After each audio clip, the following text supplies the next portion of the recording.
तो लो दोस्तों, आज के इस वीडियो में हम लोग कक्षा 9 का विज्ञान के चैप्टर नंबर 3 के कुछ इम्पोर्टेंट क्वेश्चन को सॉल्व करने वाले हैं और ये है हमारा क्लास नंबर 6। तो चलिए देख लेते हैं क्वेश्चन नंबर 51। इसमें कहा गया है 0.8 ग्राम हाइड्रोजन ऑक्साइड के अणुओं की संख्या, यानी कि जल के अणुओं की संख्या। ठीक है, हम लोग जानते हैं जिस पदार्थ का हमें आणविक द्रव्यमान दिया गया है और उतना ग्राम उस पदार्थ को लेंगे तो उसकी अणुओं की संख्या कितनी होगी? 6.022 इंटू 10⁻23 ये होगी। ठीक है, तो हमारे पास कितना जल है? 1.8। हम लोग जानते हैं हाइड्रोजन ऑक्साइड यानी कि जल का जो क्या बोलेंगे, जल का जो आणविक द्रव्यमान होता है वो क्या होता है? 18 U। ठीक है, और इसको यदि हम लोग ग्राम में चेंज करें तो हमारे पास आएगा क्या? ग्राम मतलब ग्राम में चेंज नहीं, मतलब ग्राम, इसको 18 ग्राम लें यानी कि 18 ग्राम जल लें तो उसमें हमारे अणुओं की संख्या कितना होगी? इतना होगी। ठीक है, जिस भी पदार्थ को हम लोग लेंगे, जैसे कि इसके अलावा हम लोग दूसरा पदार्थ ले सकते हैं जैसे कि सोडियम Na, इसका आणविक द्रव्यमान कितना होता है? ये होता है 23। ठीक है, 23 U। तो हम लोग कह सकते हैं 23 ग्राम क्या सोडियम में कितना अणु होंगे, या नहीं सॉरी परमाणु होंगे, तो वो कितने होंगे? 6.022 इंटू 10⁻23। ठीक है, इसी के अनुसार हम लोग यहाँ निकालेंगे, क्योंकि हम लोग जानते हैं 18 ग्राम जल में कितना होगा? 6.022 इंटू 10⁻23। ठीक है, इतना होगा। तो अब हमें क्या करना है, ये देखिए क्या गया है, पॉइंट लगाया गया है, मतलब इसको 10 से डिवाइड किया गया है। ठीक है, तो हम लोग क्या करते हैं, दोनों तरफ 10 से डिवाइड कर देंगे।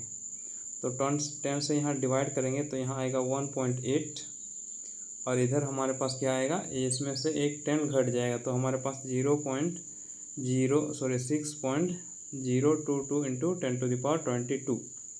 तो देखिए कौन वाला ऑप्शन सही है? ऑप्शन नंबर ये वाला, ऑप्शन नंबर डी सही है। ठीक है, चलिए अब हम लोग देखते हैं नेक्स्ट क्वेश्चन। इसमें क्या कहा गया है? कार्बन डाइऑक्साइड के सभी नमूनों में कार्बन और ऑक्सीजन के द्रव्यमानों का अनुपात हमेशा 3:8 रहता है, यह किस नियम के अनुकूल है? सभी नमूने मतलब जैसे कि कार्बन डाइऑक्साइड जहाँ से भी हम लोग प्राप्त किए उसमें से यदि हम लोग उसका औसत निकालेंगे, ऑक्सीजन और कार्बन का औसत क्या बोलेंगे? अनुपात निकालेंगे। ठीक है, अनुपात निकालेंगे तो क्या होगा हमारे पास? ये आता है 8 यानी कि 3:8। ठीक है, इसी अनुपात में पाया गया। तो ये किस नियम को दर्शाता है? ठीक है, तो ये किस नियम के अनुकूल है? ये स्थिर अनुपात के नियम के अनुकूल है। ठीक है, तो ये ऑप्शन नंबर बी सही है।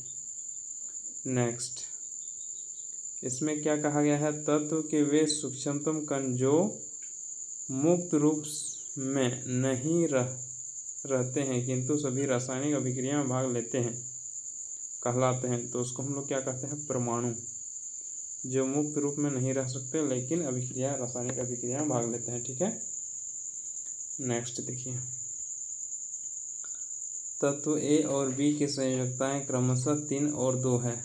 इन तत्वों की संयोजकता से बने यौगिकों का सूत्र। तो हमने बताया था यौगिकों का सूत्र किस प्रकार लिखते हैं। मान लेते हैं ये ए है और ये बी है। ठीक है, ये 2 तत्व है। अब इसका संयोजकता इसके नीचे लिखा जाता है, जैसे कि ए के नीचे हम लोग लिखेंगे 3 और बी के नीचे लिखेंगे 2। ठीक है, अब इसको इसके साथ इंटू कर देंगे और इसको इसके साथ इंटू कर देंगे तो हमारे पास क्या आएगा? A2B3। ठीक है, क्या आएगा? A2B3। ये वाला ऑप्शन नंबर बी सही है इसमें। तो चलिए अब हम लोग देखते हैं नेक्स्ट क्वेश्चन।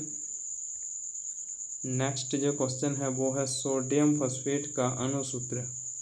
सोडियम क्या होता है? Na, फॉस्फेट क्या होता है? PO4। ठीक है, इसका सूत्र हमें निकालना है। इसका संयोजकता जो होता है फॉस्फेट का वो क्या होता है?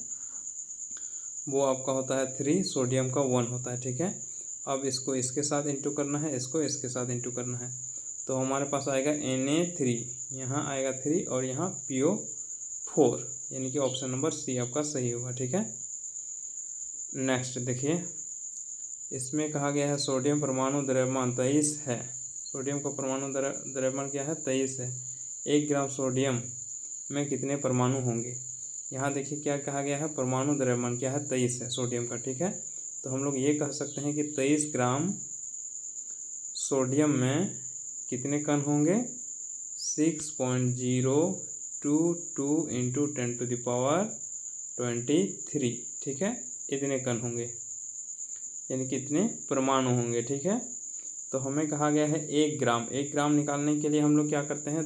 डिवाइड कर देते हैं दोनों तरफ 23 से। ठीक है, 23 से इधर डिवाइड करेंगे तो यहाँ आएगा 1 ग्राम, और इधर यदि हम लोग डिवाइड कर देंगे, आपको आप डिवाइड कर लीजिएगा, ये आ जाएगा आपका ये वाला ऑप्शन नंबर सी। ठीक है, 2.618 इंटू 10⁻22, ये वाला ऑप्शन सही होगा। नेक्स्ट देखिए क्वेश्चन, इसमें कहा गया है निम्न में कौन द्विसंयोजी तत्व है? क्या कहा गया? द्विसंयोजी तत्व। ठीक है, द्विसंयोजी तत्व का मतलब होता है जिसकी संयोजकता 2 है। तो सोडियम क्या होता है? Na की संयोजकता कितनी होती है? 1। बोरॉन का 3, कार्बन का 4, मैग्नीशियम का 2। ठीक है, तो ये द्वि कहा गया है, तो 2 किसका है? मैग्नीशियम का। नेक्स्ट देखिए, इसमें कहा गया है मोलों की संख्या दिए गए द्रव्यमान बटे क्या होता है? यहाँ बटे है। ठीक है, तो दिए गए द्रव्यमान बटे इसका मोलर द्रव्यमान। ठीक है, दिए गए द्रव्यमान बटे मोलर द्रव्यमान, तो ये आप क्या आ जाएगा? मोलों की संख्या। ठीक है, चलिए अब हम लोग देख लेते हैं नेक्स्ट क्वेश्चन। अगला है हमारे पास परमाणु द्रव्यमान इकाई। परमाणु द्रव्यमान इकाई है क्या है?